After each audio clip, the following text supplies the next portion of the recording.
Well, hello there, and I do hope you're all well, and I do hope you all had a wonderful weekend. A BBC commentator captured the anguish of the moment as Russian tanks rolled into a foreign capital city. And now must we stand by impotent and guilty, watching the destruction of a nation? I believe the feeling must be one of shame. The year was 1956, and Hungary was the country.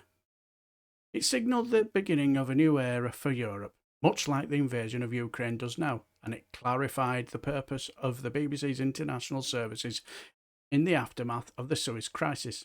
For a time, the events in Hungary resolved a disagreement between the British government and the BBC about the nature of the BBC's external broadcasts.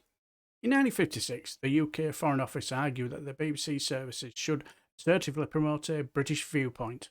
The BBC's executives argued that engaging listeners required a more subtle approach through cultural and political programming.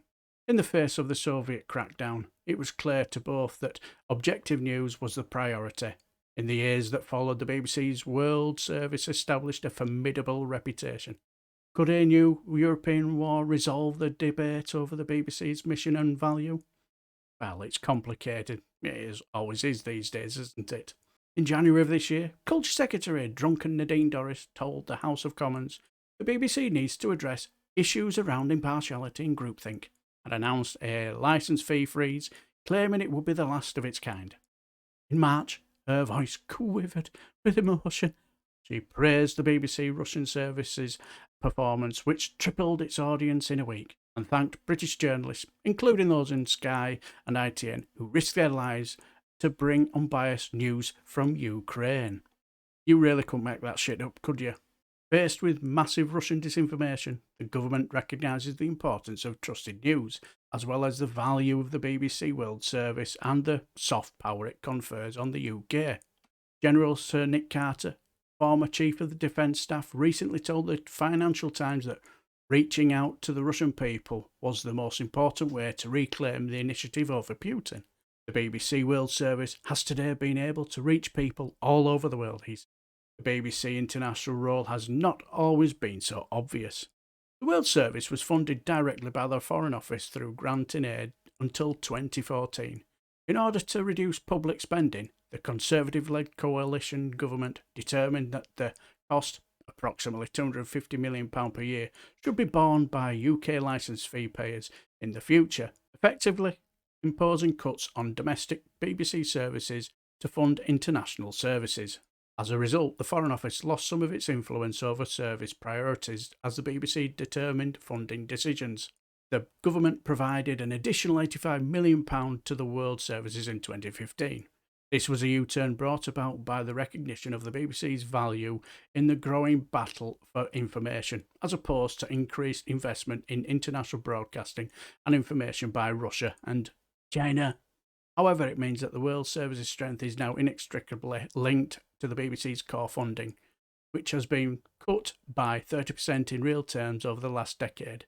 With integrated newsrooms and news gatherings as a result of the 2014 agreement, it is no longer possible to praise the BBC's international arm while criticising its UK news services.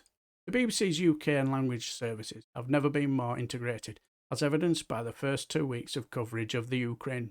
Furthermore, the internet has blurred many distinctions between international and domestic audiences. As Russia intervened to block BBC broadcasts and undermine journalists, the BBC resurrected shortwave broadcasting and advised international audiences on how to circumvent online blocks using the dark web.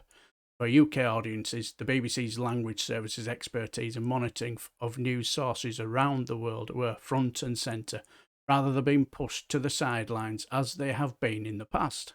The BBC's reputation and expertise, both in digital and broadcasting, continue to be the UK's greatest asset in the information war. This is significant as a new Iron Curtain descends. In today's digital age, information is more important than ever in managing public opinion, whether through the plethora of international channels, online news sites, or the darker arts of Russian troll farms, where teams spin out false information and social media manipulation. As Putin's aggression forces European leaders to rethink priorities, the UK government may discover, as they did in 1956, that despite their reservations about the BBC, It is one of the most powerful tools in the new Cold War. Right, I hope you enjoy the video, and I shall bid you farewell until the next time. Take care.